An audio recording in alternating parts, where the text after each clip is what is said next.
I was watching Danielle Radin's. She's talking about just like agreeing with people, and like this works great with, you know, people that are able to reason, or I should say people that aren't sociopaths. But when you're dealing with a sociopath, you're like on a whole another level. You can't treat these people like normal people, like a normal level of like ignorant people. And like, you know, again, like this isn't like calling anybody out. This isn't to attack anybody. This is just, you know, we all can be ignorant in different times of our lives, and so we have to be able to be prepared to deal with these people. But a sociopath is more than a narc. People can be narcs and not experience and not have traits of a sociopath, but a sociopath, all sociopaths are narcs. On a one-on-one conversation with a sociopath, she's absolutely right. You can agree with them, and that usually what decimates any sort of tension that there may be there, because you're just trying to get rid of them. I've noticed this happens a lot with cops too. Like a lot of people want to try and like sit there and pick at them and be like, oh well, you're like a public servant, like it's just being stupid and adding. But I'm not gonna sit there and tell someone how to do their job. But when someone's sort of like putting themselves in a position like, oh, I'm going to tell you what to do, I'm going to give you advice, all of a sudden, even though I've never cared for your well-being my whole life, but all of a sudden I want to tell you how to live your life because I know what's best for you, then yeah, of course, you know, decimate it. Like, you're totally right, sure, why not, whatever, they go away, they stop trying, because they know they're not going to get a reaction of you. But we all know this, of course, we've all experienced this. So for those of us that have different situations,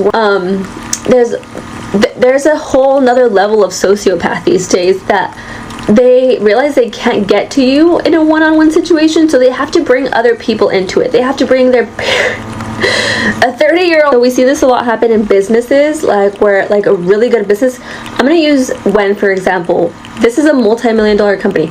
Okay, this is an assumption. I'm not going to Google it right now. If they're not millions, then they're billions, because Wen is huge and they've been around forever. And they sell a quality product, right? But pay attention and you notice that all the products that do really well in the market, they either get discontinued and sold for another company to sell it now to us for a higher price, and it's the exact same product or worse, or that company will get bullied by all the other companies in the industry until that company decimates. Or another great example, Steve Jobs, right? He developed cancer after being bullied by his own people at Apple. After getting into an argument with one of his guys, and it turned into this whole thing. He developed cancer. Everyone knows our emotions affect the human body. Needs oxytocin to survive. It needs it to fight off infection. Our immune system is boosted when we hug people. Oxytocin is released, which is the same chemical that is released when you do heroin, unfortunately. So people can get it synthetically now, and without having to actually be kind and actually have an actual bond with people.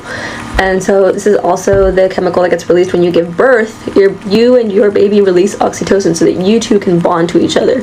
It's unfortunate that money has allowed certain people that hold certain positions in certain companies to feel so entitled that they feel as if a human life has no literal or no value. My third example is going to be test crash dummies. Kanye sings about this, or raps about it, I should say, in one of his songs. I forget the line, but it's basically like oh no, I'm sorry, this is Kendrick. It's Kendrick. Money like fast money. Even today I'm considered a crash dummy. A rapper chasing stardom. Which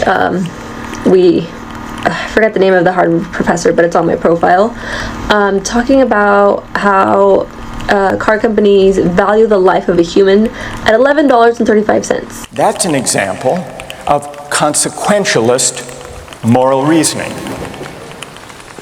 Consequentialist moral reasoning locates morality in the consequences of an act, in the state of the world that will result from the thing you do. And so I'll get into the details of this stuff eventually, but my point here is what happened with Wen was the same thing that happens with all these companies that are just here trying to serve us. The people in charge of these huge companies have developed this habit, and nobody's really calling them bullshit on them because they're afraid, and I can see why.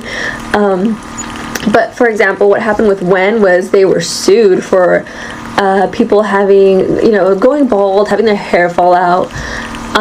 It's amazing to me that a company can be sued for something when the very product that they create is literally designed to do the opposite. I mean, millions of people use Wen.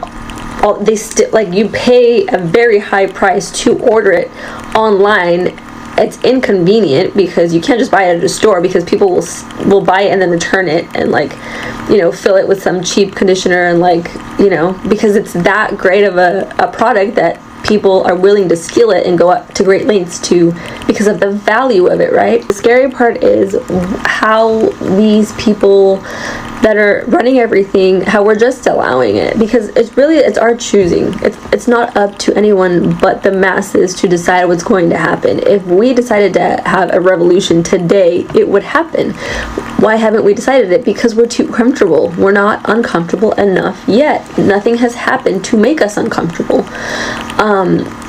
But I mean, well, not in plain sight, but everything that happens behind closed doors, I'm surprised something hasn't happened. And we see glimpses of it in the riots and stuff that happens at during times of election.